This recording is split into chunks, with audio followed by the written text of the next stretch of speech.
Hello students, I hope you will like this video, and if you like this video, please like, share and subscribe. आज हम class 10th का chapter number 2 that is polynomial करेंगे. आज हम polynomials की exercise 2.2 करेंगे.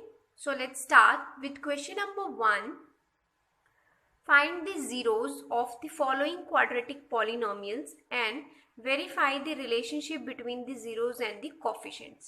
Friends, मैंने आपको इस क्वेश्चन पर बेस्ड एग्जाम्पल्स भी करवाई थी, बस सेम उसी तरह से हम यहाँ पर भी करेंगे. पहला पार्ट है x square minus 2x minus 8. तो सबसे पहले हमें इसके जीरोस फाइंड आउट करने हैं. तो जीरोस फाइंड आउट करने के लिए हम splitting the middle term method लगाएंगे. तो कैसे करते थे मिडिल टर्म मेथड में? एक्स स्क्वायर का कोफिशिएंट यहाँ क्या है? 1. कुछ नहीं है, मतलब 1 इंटू 8, मतलब मल्टीप्लाई करने पर 1 इंटू माइनस 8 क्या आना चाहिए? -8. और ऐड करने पर क्या आना चाहिए? -2x. राइट, ऐड या सब्ट्रैक्ट करने पर. ओके, तो अब हम 8 के फैक्टर्स देखेंगे क्या क्या होते हैं. 1, 8, 2, 4. राइट, अब यहाँ पर 2 और 4, अब -2 यहाँ पर. अब यहाँ पर क्या है? 1 और 8, 2 और 4. 1 और 8 को ऐड करने पर 9 आता है, सब्ट्रैक्ट करने पर 7 आता है, तो ये वाला फैक्टर तो नहीं हो सकते. 2 और 4 इन दोनों को ऐड करने पर 6 आता है और सब्ट्रैक्ट करने पर 2 आता है, तो ये वाला फैक्टर हो सकता है. तो अब हम क्या चेक करेंगे कि 2 के साथ कौन सा साइन है, मिडिल टर्म के साथ कौन सा साइन है. जो भी मिडिल टर्म के साथ साइन होगा वो हम बड़े नंबर को दे देंगे. बड़ा नंबर कौन है? 4. छोटा नंबर कौन है? 2. तो ये हमारे फैक्टर्स बन गए. पहला फैक्टर +2x और दूसरा फैक्टर -4x. तो हमने लगा दिया -4x, -2x की जगह -4x प्लस 2x माइनस 8. आगे पीछे भी लिख सकते हो आप इसको, कोई रिस्ट्रिक्शन नहीं है.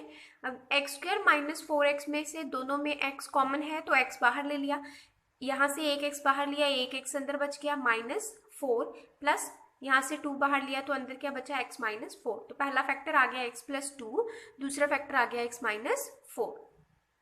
To find zeros. अब जीरो फाइंड करने के लिए आप इनको क्या करोगे? जीरो के साथ इक्वेट. x +2 = 0, x -4 = 0. यहाँ से x की वैल्यू -2 आ गई और यहाँ से x की वैल्यू 4 आ गई. तो जीरोस हमारे पास क्या आ गए? -2 एंड 4. अब हमें वेरीफाई करना है रिलेशनशिप जीरोस और कॉफिशिएंट्स के बीच में. और अगर आपको याद हो, हमारे पास रिलेशन क्या होता था कि sum of zeros is equals to minus coefficient of x upon coefficient of x square. याद है आपको? -b/a, ये वही रिलेशन है. सो सम ऑफ जीरोस, सबसे पहले हम सम ऑफ जीरोस निकालेंगे. जीरोस का सम करेंगे -2 + 4 प्लस -4 में से 2 गए 2, तो ये आंसर क्या आया? 2. और अब यहाँ पे ये निकालेंगे माइनस कॉफिशिएंट ऑफ x कितना है? माइनस तो लगा हुआ है और कॉफिशिएंट ऑफ x हम चेक करते हैं. कॉफिशिएंट ऑफ x -2 है तो मैंने -2 लिख दिया. कॉफिशिएंट ऑफ x स्क्वायर क्या है? 1, तो यहाँ 1 लिख दिया. माइनस प्लस 2 और नीचे 1 लिखो या ना लिखो एक ही बात है. तो ये और ये दोनों सेम हो गए. Sum of zeros is equals to minus coefficient of x upon coefficient of x square. Next क्या था? नेक्स्ट कौन सा रिलेशन होता है? Product of zeros. जीरोस का प्रोडक्ट निकालो. तो जीरोस को मल्टीप्लाई किया, -2 × 4 इज -8. और दूसरा क्या होता है? Constant term upon coefficient of x square. Constant term क्या है? -8 और कॉफिशिएंट ऑफ x स्क्वायर 1, तो हमने लिख दिया -8/1 इज -8. तो ये दोनों भी क्या आ गए? Same. Therefore product of zeros is equals to constant term upon coefficient of x square, hence verified. तो हमने वेरीफाई कर दिया. Second part is 4s² - 4s + 1. इसे भी उसी तरह से करेंगे. तो यहाँ पर पहले इसे लेट कर लेते हैं polynomial ps is equals to PS². जो भी यहाँ पर वेरिएबल होता है वही वेरिएबल हम यहाँ पर लगाते हैं. 4s² - 4s + 1. अब हमें मल्टीप्लाई करके क्या आना चाहिए? 4, और ऐड करने पर क्या आना चाहिए? -4. तो अब 4 के देखेंगे फैक्टर्स. 1 और 4 2. अब 1 और 4 को ऐड करके 5 आता है, सब्ट्रैक्ट करने पर 3 आता है, तो ये फैक्टर नहीं हो सकते. 2 को ऐड करने पर 4 आता है, तो ये वाले फैक्टर हम ले सकते हैं. अब 4 के साथ माइनस है तो हमें इन दोनों के साथ भी माइनस डालना पड़ेगा, क्योंकि माइनस माइनस प्लस मतलब ये माइनस वाले फैक्टर्स आए। तो -2s और -2s प्लस 1, बाकी सारा सेम लिखा है। अब यहाँ से क्या कॉमन आ रहा है, 4s स्क्वायर -2s में से 2 दोनों में है, क्योंकि यहाँ 2 इंटू 2 4 है, और यहाँ पर s देखिए किस तरह से करते हैं इसको, 4s स्क्वायर -2s, तो इसे मैं इस तरह से लिख सकती हूँ ना, 2 इंटू 2s स्क्वायर -2s, 2 2 ज़ा 4 ही होता है। तो यहाँ दोनों के पास 2 है तो मैंने एक 2 कॉमन ले लिया, दोनों के पास s भी है तो एक s कॉमन ले लिया। यहाँ पर एक 2 बचा और एक s बचा, यहाँ पर कुछ नहीं बचा, -1। तो देखिए मैंने यही लिखा है ना यहाँ पर, 2s -1, और यहाँ से मैंने -1 कॉमन लिया बिकॉज मुझे अंदर 2s -1 चाहिए था। मैंने -1 कॉमन ले लिया, जब मैंने -1 कॉमन लिया यहाँ पर 2s आया, माइनस प्लस माइनस और 1 1 ज़ा 1, तो पहला फैक्टर हो गया 2s -1, दूसरा फैक्टर भी 2s -1। टू फाइंड जीरोस, अब इनका फिर से जीरो के साथ इक्वेट कर देंगे। s की वैल्यू क्या आ जाएगी, 1 वहाँ जाएगा प्लस में हो जाएगा, 2 वहाँ जाएगा डिवाइड हो जाएगा, यहाँ पर भी सेम। तो हमारे दो जीरोस आगे 1/2 एंड 1/2। तो अब सम ऑफ जीरोस वेरिफिकेशन के लिए सम ऑफ 2 जीरोस कितने होंगे, 1/2 प्लस 1/2 इज 2/2, सीधे सीधे ऐड हो जाएंगे। Half and half is 1, half and half is 1, तो ये 2/2 इज 1 होने वाला। Now minus coefficient of s upon coefficient of s square is, coefficient of s क्या है, -4, तो ये माइनस और कोफिशिएंट ऑफ s का -4, कोफिशिएंट ऑफ s स्क्वायर क्या है 4, तो वो भी 4 लिख दिया, माइनस माइनस प्लस 4/4 इज 1, तो 1 और 1 ये दोनों इक्वल हो गए, तो sum of 2 zeros is equals to minus coefficient of x upon coefficient of x square. इसी तरह प्रोडक्ट ऑफ 2 जीरोस इज, दोनों को मल्टीप्लाई करेंगे 1/4 आया। कांस्टेंट टर्म हमारे पास यहाँ पर क्या है 1, और कोफिशिएंट ऑफ s स्क्वायर क्या है 4, तो यहाँ हमने लिखा 1/4, ये दोनों भी सेम आए, तो हेंस वेरीफाइड। तो इस तरह से हमने इसे भी वेरीफाई कर लिया। Now third part is 6x square -3 7x, इसे भी पॉलिनोमियल लेट कर लेंगे। अब मल्टीप्लाई करने पर क्या आना चाहिए, 6 इंटू 3 -3 है साथ में, तो 6 इंटू -3 दैट इज 6 3 ज़ा 18, -18 आना चाहिए, और ऐड या सब्ट्रैक्ट करने पर क्या आना चाहिए -7। तो अब हम चेक करते हैं 18 के कौन कौन से फैक्टर हो सकते हैं। 18 के 1, 18, 2, 9, तो यहाँ पर ही रुक जाते हैं बिकॉज 2 और 9 को सब्ट्रैक्ट करने पर 7 आ सकता है, राइट। तो हम ये वाला फैक्टर लेके चलते हैं। अब क्या चेक करेंगे, 7 के साथ कौन सा साइन है माइनस का, तो माइनस कहाँ पे लगेगा, बड़े वाले के साथ और छोटे वाले के साथ प्लस। और फ्रेंड्स ये आपने कब चूज करना होता है, जब आपके साथ, जब यहाँ मल्टीप्लाई में माइनस हो, यहाँ माइनस हो, तब हमें ये चूज करना पड़ता है कि माइनस जो है वो बड़े वाले के साथ आएगा या छोटे वाले के साथ आएगा। अगर यहाँ प्लस होता तो फिर मैं दोनों के साथ माइनस लगा देती, बिकॉज मुझे माइनस माइनस प्लस होके बीच वाली टर्म चाहिए थी। यहाँ पर दोनों में माइनस है, तो फिर यहाँ पर मेरे को चेक करना पड़ेगा कि माइनस बड़े के साथ लगाना है और छोटे के साथ प्लस वाला साइन। तो ये आ गया +2x -9x -3। अब यहाँ से क्या कॉमन आता है, 2x अंदर 3x + 1, यहाँ से -3 कॉमन और यहाँ से 3x + 1, तो 2x - 3 एक फैक्टर, 3x + 1 दूसरा फैक्टर। टू फाइंड द जीरो, इसको भी जीरो के साथ इक्वेट किया, इसको भी जीरो के साथ इक्वेट किया। यहाँ से x की वैल्यू 3/2 आई, यहाँ से x की वैल्यू -1/3 आ गई। अब दो जीरोस हमारे पास आ गए, तो हेयर सम ऑफ जीरोस कितने हो गए, -1/3 + 3/2।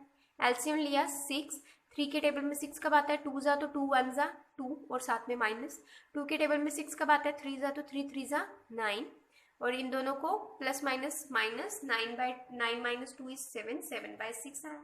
अब दूसरा क्या होता है, minus coefficient of x, coefficient of x क्या है -7, तो मैंने लिख दिया एक ये वाला माइनस और एक coefficient of x। Coefficient of x square कितना है 6, तो 7/6 आ गया, माइनस माइनस प्लस 7/6।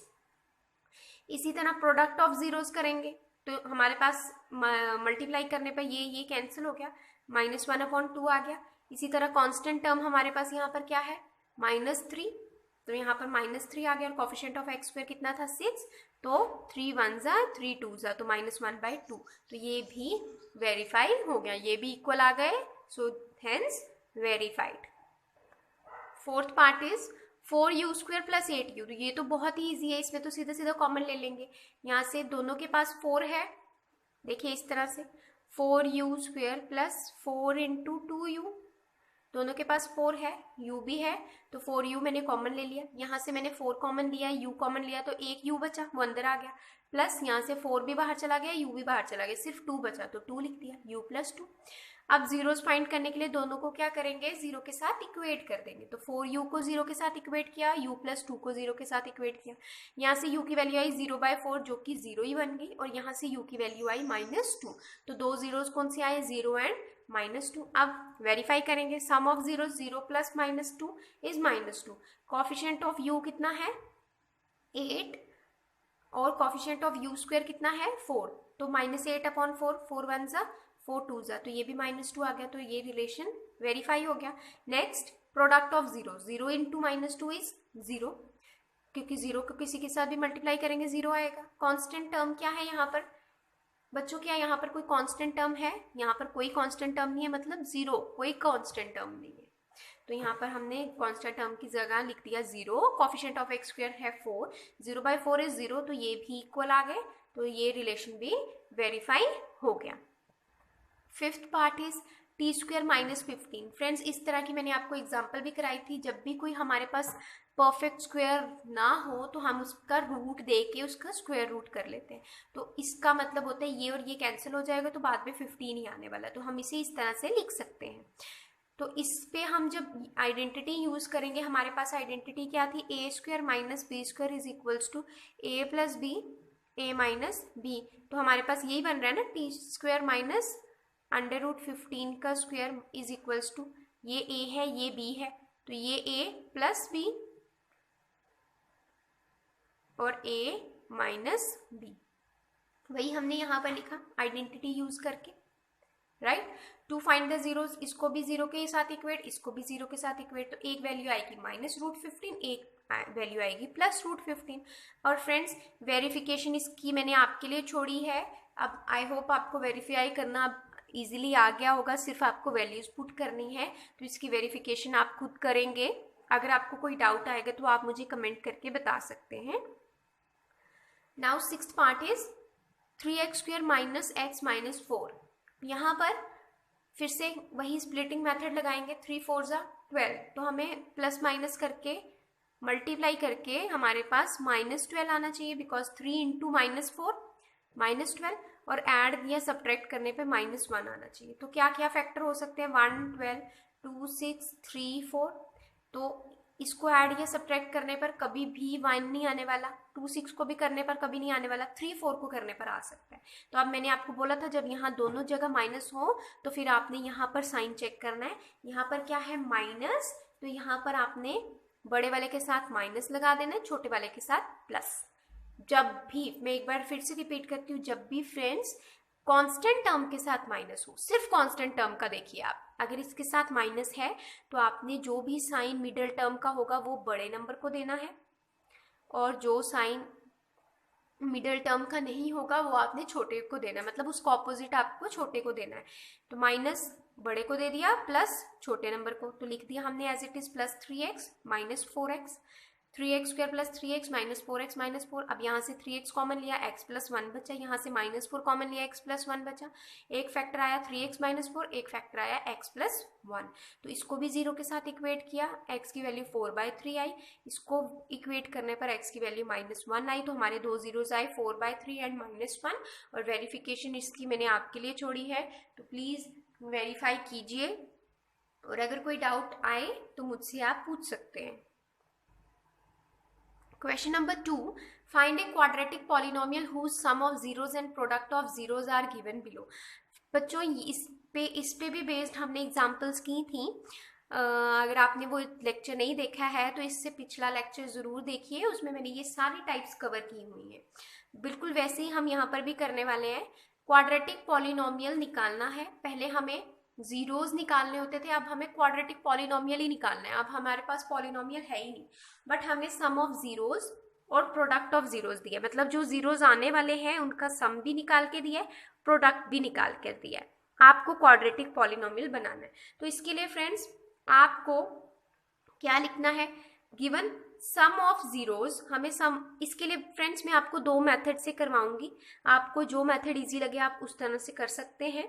सबसे पहले सम ऑफ जीरोस हमें यहाँ क्या दिया है 1/4, प्रोडक्ट ऑफ जीरोस क्या दिया है -1, तो आपने ये एक इक्वेशन याद रखनी है।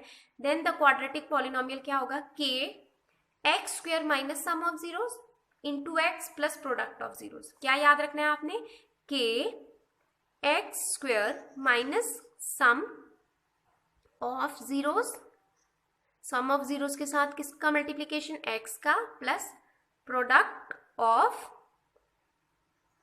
जीरोस। बस आपने ये याद रखना है, इसमें वैल्यू पुट करनी है, जो भी आपको सम दिया होगा वो यहाँ पर, प्रोडक्ट की वैल्यू यहाँ पर, आपकी इक्वेशन अपने आप बन जाएगी। क्योंकि जब भी क्वाड्रेटिक पॉलिनोमियल होती है वो इस टाइप की होती है, इसलिए हमने ये रिलेशन लिखा है। तो हमने क्या किया, k लिखा, एक्स स्क्वायर का x square minus sum of zeros हमें क्या दिया 1/4, मैंने पुट कर दिया, into x, product of zeros कितना दिया -1, मैंने लिख दिया। अब बच्चों एलसीएम लेंगे, कैसे लेंगे एलसीएम, यहाँ पर इसके नीचे कुछ नहीं है मतलब 1, इसके नीचे कुछ नहीं है मतलब 1, सबका एलसीएम 1 और 4 का एलसीएम 4 ही आने वाला है, तो 4 ले लिया। अब इसके नीचे कुछ नहीं है, 1 है, तो 1 के टेबल में 4 कब आता है, 4 जा तो ऊपर 4 मल्टीप्लाई हो जाएगा, 4x स्क्वायर, इसके नीचे तो 4 है, जब सेम हो तो एज इट इज ऊपर वाला सेम आ जाता है, -1 है, 1 4 जा 4, तो 4 इंटू 1 इज 4, तो यही मैंने यहाँ लिखा। अब बच्चों हमें यहाँ पर जो भी नीचे डिजिट मिलेगी वही हम k की वैल्यू लिखेंगे, खुद से हम शो करेंगे कि जो भी यहाँ पर डिजिट आएगी, वेदर इट इज 4 3 2 1 कुछ भी हो, आपने वही वैल्यू k की लिखनी है। कि इफ k इक्वल्स टू 4, यहाँ 4 आया तो हम k अगर 4 ले लें, मतलब अगर k की वैल्यू यहाँ 4 हो जाए, 4x स्क्वायर -1x -4 और नीचे 4, तो ये 4 और 4 कैंसिल हो जाएगा, तो ये आपकी क्वाड्रेटिक पॉलिनोमियल बन जाएगी ना। तो वही हमने बनानी है, जो भी वैल्यू यहाँ होगी वही आपने वैल्यू k की लेट कर लेनी है। If k equals to 4 then the required polynomial क्या बन जाएगा, 4x स्क्वायर -x -4, वही मैंने लिख दिया। अब दूसरा मेथड क्या है जिससे मैंने आपकी एग्जांपल भी कराई थी, कि आप लेट कर लो कि क्वाड्रेटिक पॉलिनोमियल है ax square plus bx plus c, जहां a नॉट इक्वल्स टू 0 है और अल्फा बीटा जीरोस है। ठीक है फ्रेंड्स, अब अल्फा प्लस बीटा हमें दिया हुआ है, alpha plus beta mean sum of zeros, alpha beta को हमने 0 माना ना, तो सम ऑफ 0 हमें कितना दिया हुआ है 1/4, और प्रोडक्ट भी दिया है -1, तो अल्फा प्लस बीटा 1/4 आपको दिया। अब आपको पता है अल्फा प्लस बीटा किसके इक्वल होता है, -b/a, तो आप -b/a की वैल्यू निकालने की कोशिश करो। अब इसे इस तरह से बनाने के लिए मुझे एक ये माइनस चाहिए, मैंने एक माइनस लिखा, पर यहाँ पर तो मेरी पॉजिटिव वैल्यू है ना, 1 पॉजिटिव है, तो मैंने यहाँ पर -1 भी लिखा। मतलब मुझे 1/4 को इस तरह से बनाना था, तो मुझे 1 को -b की फॉर्म में कैसे मैं लाऊंगी, ये तो प्लस का है, तो तभी प्लस का होगा जब मेरे पास 2 माइनस होंगे, माइनस माइनस तभी ये 1 बनेगा ना, तो इसलिए हमने -1 ले लिया और नीचे 4 का 4 ही रहने दिया। दूसरा alpha beta is equals to -1, तो यहाँ पर मुझे अब देखो a की वैल्यू यहाँ अगर 4 है तो यहाँ पर भी a की वैल्यू 4 चाहिए ना, इसलिए मैंने 4 के साथ ही मल्टीप्लाई कर दिया, नीचे भी यहाँ पर -1 आया था, नीचे मैंने 4 के साथ मल्टीप्लाई किया, ऊपर भी 4 के साथ मल्टीप्लाई किया, इससे क्या हुआ, ये मेरे पास a की वैल्यू आ गई और ये मेरे पास c की वैल्यू आ गई। फ्रेंड्स यहाँ पर आपको सोचना पड़ेगा, कोई ज़्यादा बड़ी बात नहीं है, बट ये भी इजी मेथड है। अगर आपको ऊपर वाला मेथड इजी लगता है आप उससे कीजिए, इससे करना चाहते हैं तो इससे कीजिए। तो यहाँ पर क्या करेंगे, c/a की वैल्यू और -b/a की वैल्यू हमने इस तरह से निकाल ली। अब यहाँ पर a की वैल्यू क्या बन गई 4, b की वैल्यू क्लियरली दिख रही है -1 और c की वैल्यू -4। तो अब आप क्वाड्रेटिक पॉलिनोमियल बना सकते हैं, सीधा इसमें वैल्यू पुट करनी है। a की जगह क्या पुट कर दोगे 4x स्क्वायर, b की जगह -1x, c की जगह -4, तो देखिए वही क्वाड्रेटिक इक्वेशन बन गई आपके पास। तो आप दोनों मेथड से कर सकते हैं, जो भी आपको इजी लगे। नाउ सेकेंड पार्ट क्या है, √2 और 1/3। अब सम ऑफ जीरोस कितने दिए हैं, √2 और प्रोडक्ट ऑफ जीरोस 1/3। फ्रेंड्स अब आगे के क्वेश्चन मैंने मेथड 1 से कराए हैं, अगर आपको मेथड 2 से करने हैं आप उससे भी कर सकते हैं, ये आपकी चॉइस है। देन द क्वाड्रेटिक पॉलिनोमियल क्या होगी, के एक्स स्क्वायर, ये आपने सेम वही लिखना है, minus sum of zeros into x plus product of zeros, के की जगह के, एक्स स्क्वायर की जगह x square, minus sum of zeros कितना दिया है, √2, वो मैंने लिख लिया, into x plus product of zeros is 1/3। अब एलसीएम लेंगे, इसके नीचे कुछ नहीं है, इसके नीचे कुछ नहीं है, मतलब 1, तो 3, जब यहाँ पर 1 हो तो ऊपर 3 मल्टीप्लाई होगा, 3x स्क्वायर, माइनस यहाँ पर भी 3 मल्टीप्लाई हो गया, 3√2x प्लस 1। अब मैंने आपको बोला था जो भी यहाँ वैल्यू होगी वही आपने k की लेट करनी है, सो k इक्वल्स टू 3, तो यहाँ पर भी अगर 3, यहाँ पर भी 3, तो ये कैंसिल हो जाएगा, सिर्फ हमारे पास ये इक्वेशन बच जाएगी। तो ये क्या आ गया, then the required quadratic polynomial is 3x square minus 3√2x plus 1। Now third part is 1 1, तो गिवन सम ऑफ जीरोस कितना दिया है 1, प्रोडक्ट ऑफ जीरोस कितना दिया है 1, तो क्वाड्रेटिक पॉलिनोमियल क्या होगी, के x square minus sum of zeros into x plus product of zeros. अब हमें वैल्यूज पुट करनी है, तो के एक्स स्क्वायर का एक्स स्क्वायर माइनस प्रोडक्ट और सम दोनों ही 1 दिए हैं, तो सम डाल दिया मैंने -x plus 1 product of zero. अब यहाँ पर नीचे कुछ नहीं है ना बच्चों, तो कुछ नहीं है मतलब 1, तो k की वैल्यू भी कितनी हो जाएगी 1। Then the required quadratic polynomial क्या होगा, ये और ये कैंसिल हो जाएगा, जब हम ये k की वैल्यू 1 पुट करेंगे हमारे पास सिर्फ क्या बच जाएगा, x square minus x plus 1। इसी तरह से फोर्थ पार्ट है 0√5, तो सम ऑफ जीरोस कितना है 0, product of zeros is √5। Then the quadratic polynomial क्या होगा, k x square minus sum of zeros into x plus product of zero, x square, sum of zeros कितना है 0x, product of zeros is √5। अब नीचे कुछ नहीं है, फिर से पहले तो ये एक्स स्क्वायर प्लस √5 बन जाएगा कि 0 इंटू एनीथिंग इज 0, तो एक्स स्क्वायर प्लस √5 बचा। यहाँ पर नीचे कुछ नहीं है मतलब 1, तो k की वैल्यू भी कितनी हो गई 1। Then the required quadratic polynomial is x square plus √5। ये देखो इस तरह से 1 यहाँ पुट कर देंगे, एक्स स्क्वायर प्लस √5, नीचे भी कुछ नहीं है 1, तो ये तो 1 इंटू 1 ये सेम ही आने वाला है, तो यही हमारा क्या हो जाएगा, quadratic polynomial. Fifth part is sum of zeros is -1/4 और प्रोडक्ट ऑफ जीरोस इज 1/4। तो फिर से the required quadratic polynomial is k x square minus sum of 0 into x product of 0, तो k डाला x square minus sum of zeros कितना है -1/4 और product of 0 कितना है 1/4। यहाँ से ध्यान दो, minus minus plus 1/4x plus 1/4। अब यहाँ पर एलसीएम ले लेंगे, 4 का एलसीएम 4 ही आएगा, यहाँ पर 1 के टेबल में 4 कब आता है 4 जा, तो 4 ऊपर मल्टीप्लाई हो गया, 4 के टेबल में 4 कब आता है 1 जा, तो ये सेम ही रहा, ये भी सेम रहा। अब यहाँ पर नीचे क्या है 4, तो k की वैल्यू भी कितनी होगी 4, तो यहाँ पर हमने k की वैल्यू 4 लेट की, तो रिक्वायर्ड पॉलिनोमियल क्या हो जाएगा 4x square plus x plus 1, क्योंकि यहाँ पर हम जब 4 वैल्यू डाल देंगे तो ये नीचे 4 और ऊपर वाला 4 कैंसिल हो जाएगा इस तरह से, तो सिर्फ हमारे पास यही क्वाड्रेटिक पॉलिनोमियल बचेगी, right. Sixth part 4 1, sum of zeros क्या है 4, प्रोडक्ट ऑफ जीरोस क्या है 1, तो फिर से वैल्यूज पुट करेंगे, k into x square minus sum of zeros into x plus product of zeros, x square minus sum of zeros कितना है 4 into x plus product of zeros कितना है 1। अब नीचे कुछ नहीं है 1, तो k की वैल्यू भी क्या लेंगे 1, तो हमारा रिक्वायर्ड पॉलिनोमियल क्या आने वाला है x square minus 4x plus 1, क्योंकि यहाँ पर k की वैल्यू 1 हो जाएगी इस तरह से, x square minus 4x plus 1, यहाँ पर भी 1, तो ये 1 और 1 हट जाएंगे, तो क्या बचा x square minus 4x plus 1, तो ये हमारा रिक्वायर्ड क्वाड्रेटिक पॉलिनोमियल हो गया। So thank you so much friends.